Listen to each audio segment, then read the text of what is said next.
Welcome to the Own It Powercast, the place to be when you get serious about making big changes and accelerating growth in your life and in your relationships. Finally create the life you've always wanted, living life on your own terms. Learn how to take your fear and turn it into powerful choices that will create sustained change. Now your host, Mary Baker.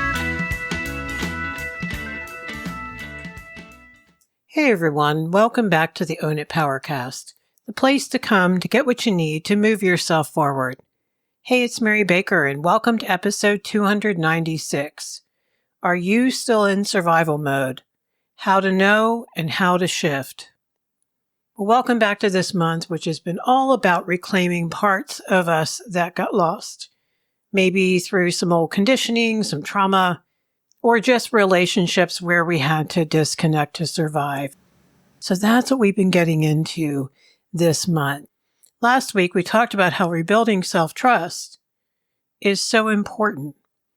And I think along with this process is the need to also get ourselves out of survival mode and heal our nervous system.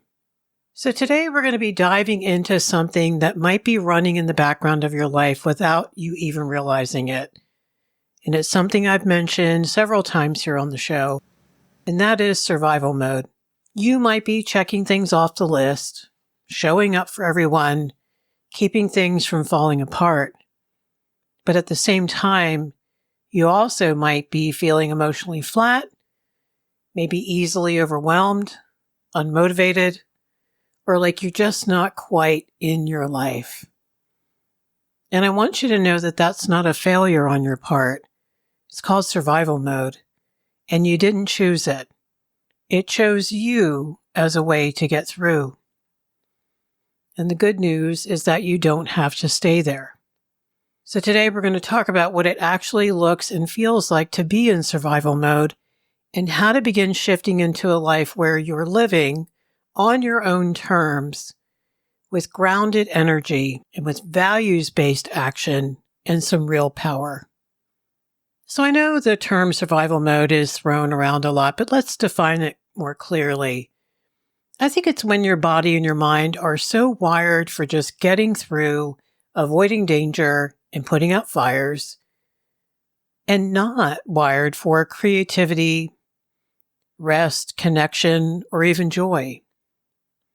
And it's not just about external chaos either. It's about the internal sense that everything is urgent and that you're constantly bracing for something to go wrong, or maybe you're tiptoeing emotionally just to keep the peace, or maybe all three.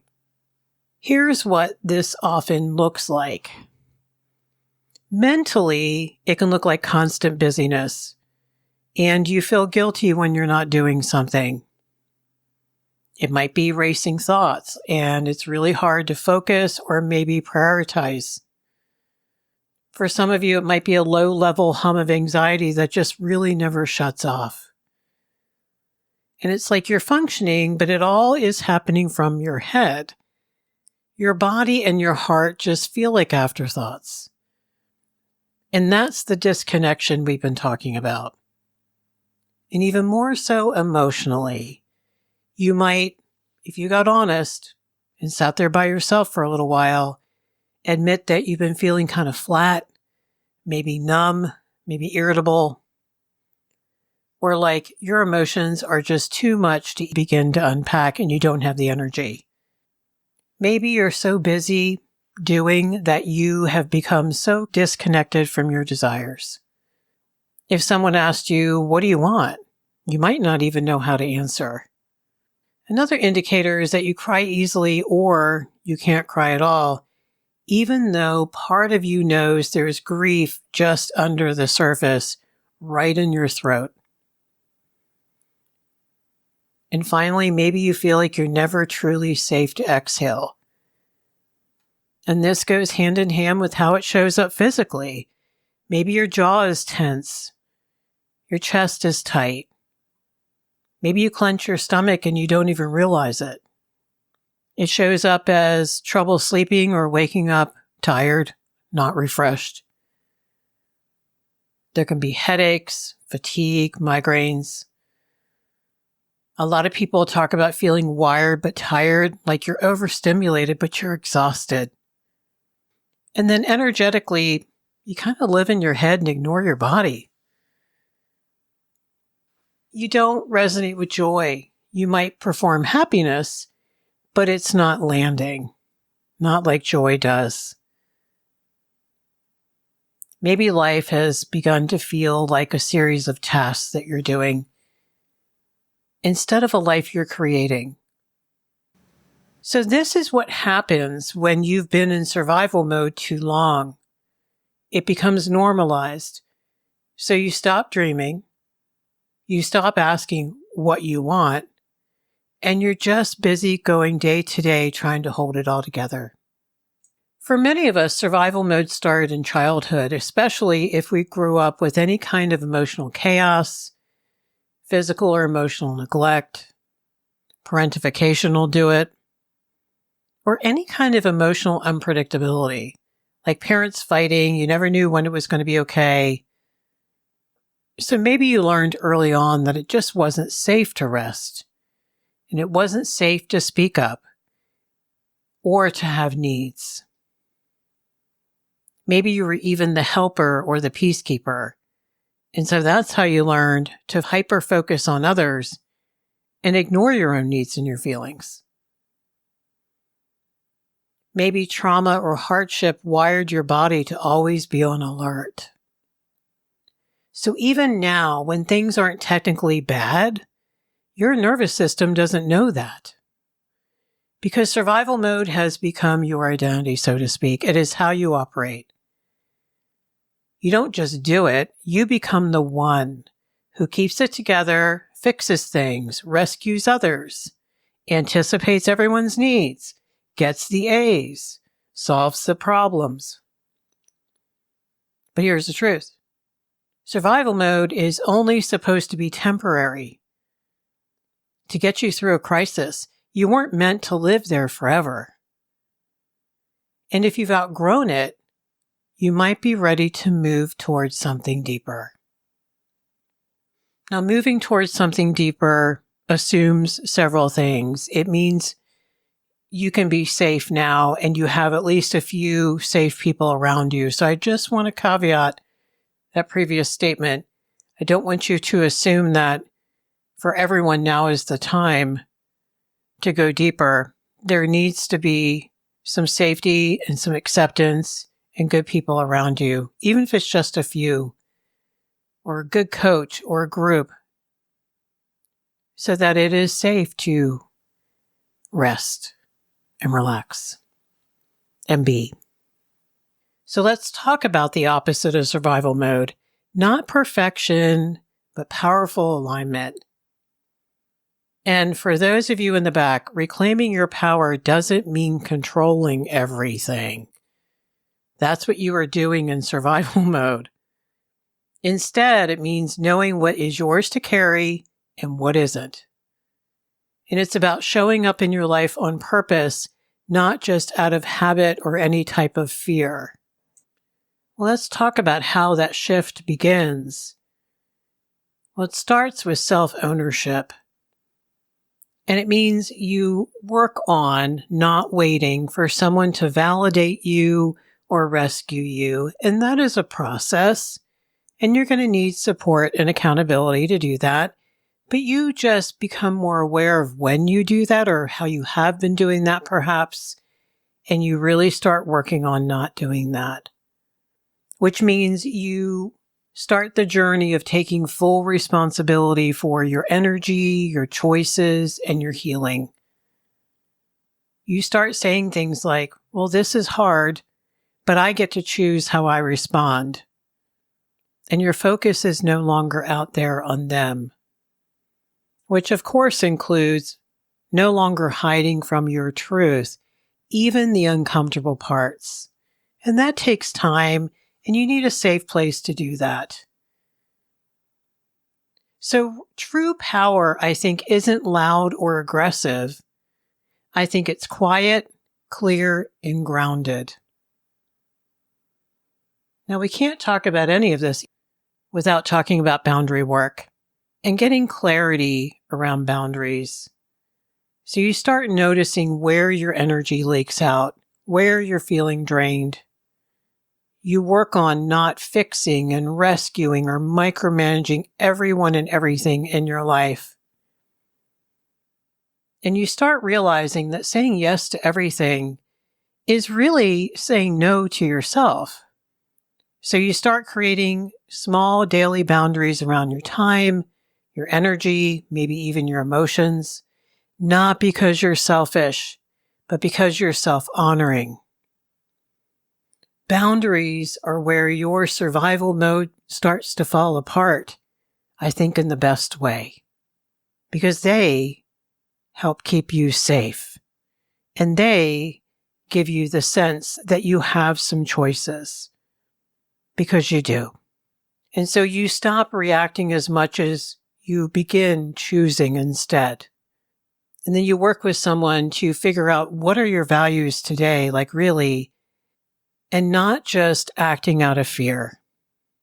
You start asking yourself things like, so what would feel really right for me today or in this moment?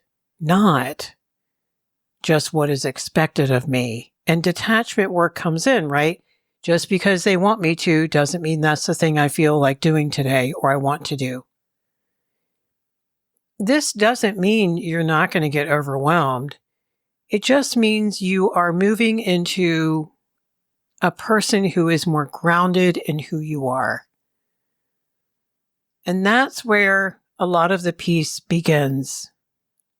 So a couple things you want to practice here in terms of shifting out of survival mode. And again, these are things that you would have to practice early and often. We know that in order to calm down the nervous system and change our brain, we have to work at it. We have to catch ourselves when we're not breathing deeply and do some breath work. We have to do some somatic work. We have to do lots of things, not just the emotional work, but we have to do the body work too. Because your body's still sitting there saying, it's not safe, it's not safe, it's not safe. So here are a few practices you can kind of think about trying, or maybe just to get you thinking about other things you want to do. It doesn't matter. What matters is you don't have to figure it all out. You just need to start connecting a little bit at a time back to yourself. That's what matters. So grounding, I'm sure you've heard of. There's a lot about grounding out there right now because we're understanding that with trauma, any kind of trauma, that getting grounded is really, really important. And there's a million different things out there that you can try. But try this one because this has been known to really be helpful. So when you're feeling scattered or anxious or whatever, just stop, take a pause and try the 5-4-3-2-1 scan. And that is 5 things that you can see in the space around you, whether in the room where you are. If you're driving, what do you see through the windshield kind of thing or out the window? So 5 things you can see, 4 things you can touch. It could even be your own arm, your bag, your phone, your keys, the chair.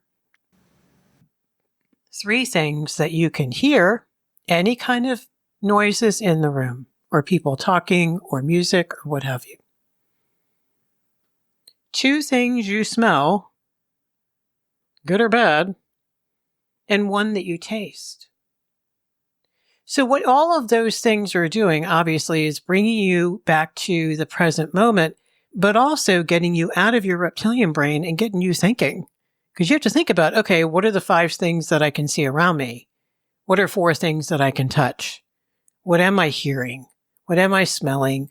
What am I tasting? So it's bringing you to be present, but it's also getting you out of your fight or flight or freeze part of your brain.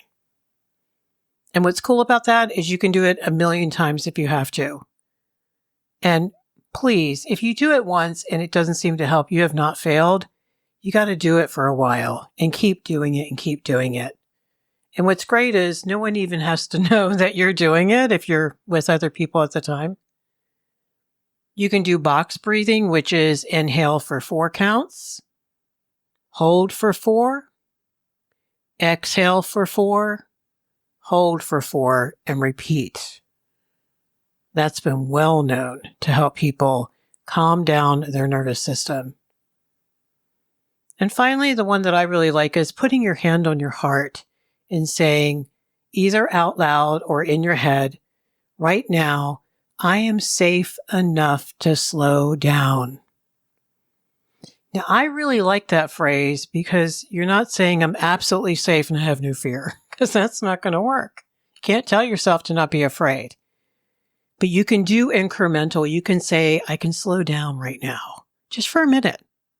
I can speed back up later if I want to. Having that choice, again, at least gets you into your thinking brain. And speaking of choices, you want to practice values-based choices, not fear-based. So next time you're overwhelmed, just take a minute and ask yourself, okay, what matters most right now and why? And see what comes up in your heart. Keep asking that question until it comes. Because your ego is going to want to say, well, but they want me to, and just no. What matters most according to me right now is what you're asking. Then I love this. What would the most grounded, kind version of me do next? Intention, right? Grounded and kind.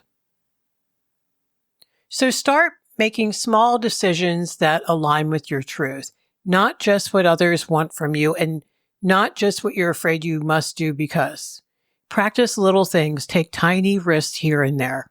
It could be something as small as wearing something different than someone said looks good on you, or choosing something different to eat, or changing the time of when you do something today, or deciding that you're not going to answer the phone right away. You're just going to let it take a message and you can call them back. Tiny little things. And the safer ones, what clients tell me, are the ones where no one can really know. No one can see you looking at your phone and not picking it up. They just assume you're busy. And we often have to start there, and that's okay. There's so much fear around taking care of yourself at first. Do whatever you feel you can do at first.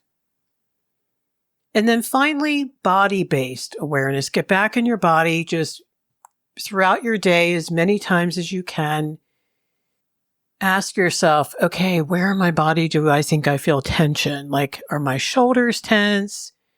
Is my jaw clenched? Does my head hurt? Does my back ache, right? And what might this be telling me? Why does that make sense? Oh, because I'm waiting on that phone call and it might be bad news. Or I'm worried about my presentation, or I'm worried about the conversation I have to have. And then finally, what do I need right now?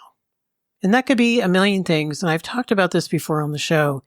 Could be you need to take a break. Could be you need to set a boundary. Could be you need to say, I don't have time to do that today. It could be that you need to rest. It could be that you need to cry, maybe share your feelings. Because a lot of times when we're in survival mode, we're not sharing feelings. We're sharing lots of anxious thoughts and things that we're irritated with, but we're not usually sharing vulnerability, okay? So power begins in the moment you check back in with yourself. And if you can pile up as many little power moments as you can on a given afternoon, you are moving in the right direction. This is a process. This is not one and done. It's no different than going to the gym, working on your nutrition, trying to change your sleep schedule, right? Trying to clear out the garage. That's a process. That's one box at a time, and sometimes we make more of a mess when we start, but eventually you get through it and you get it done. And you get better and better and better at it. So if you're realizing you've been a little bit in survival mode, please know this is not your fault. You were doing what you needed to do to survive. But now you deserve more than just survival. You deserve rest. You deserve clarity. And you deserve to feel like you truly belong to yourself. And that shift doesn't have to be dramatic, and often we don't do it that way. It can be as small as one breath, one truth, maybe one small no, or maybe one yes to something that feels like you. And all you need to know is the more you do, the more you will do. And that's where your real power is. So today we looked at what it means to be stuck in survival mode, both mentally, emotionally, maybe even physically, and how many of us are just living from a place of fear and habit and urgency without even realizing it. Like survival mode can look like over-functioning, people-pleasing, emotional shutdown, or just being a go-getter, constantly pushing through. And it's often the result of trauma, chronic stress, or just early life where it wasn't safe to slow down and have needs. But while it may have helped you get through hard times, because it often does, it's not meant to be a permanent way of life. So we talked about the path forward, how to start reconnecting with your body, how to regulate your nervous system, and really start thinking about living out your real values. Reclaiming power doesn't require a life overhaul right away. I think it really starts with small acts of self-ownership, boundary setting, and trying to choose from who you are, not just who you've had to be. So if you're ready to move beyond coping and step into grounded, empowered living, try some of the things that we talked about today, or if you've already started, good for you, keep going. Thank you so much for being here today. If this episode hit home and you're realizing how much you've been living in survival mode, my Find Your Voice course was made for you. And it's a 6-month-long journey that helps you reconnect with your true self, rebuild self-trust, set healthy boundaries, and start living from your own voice, not just the roles you've been playing. And what's great is there is a group component, and I'm there too, because you don't have to do this alone. You just have to take the first step. And so the link is right in the show notes for that, or if you just need some one-on-one work with me, the link is there for that too. And make sure you find me over on Substack. It's a great community. There's wonderful stuff over there as well, and it's a safe place to hang out and share where you are. Okay, so pay it forward, keep focusing on you, and I'll see you next time. We hope you took away some useful insights and tools you could begin using right away. If you did, please leave a positive review and share on your social media. Because could you imagine if everyone in your life really got it together? Remember, own it now, so you can really own it later.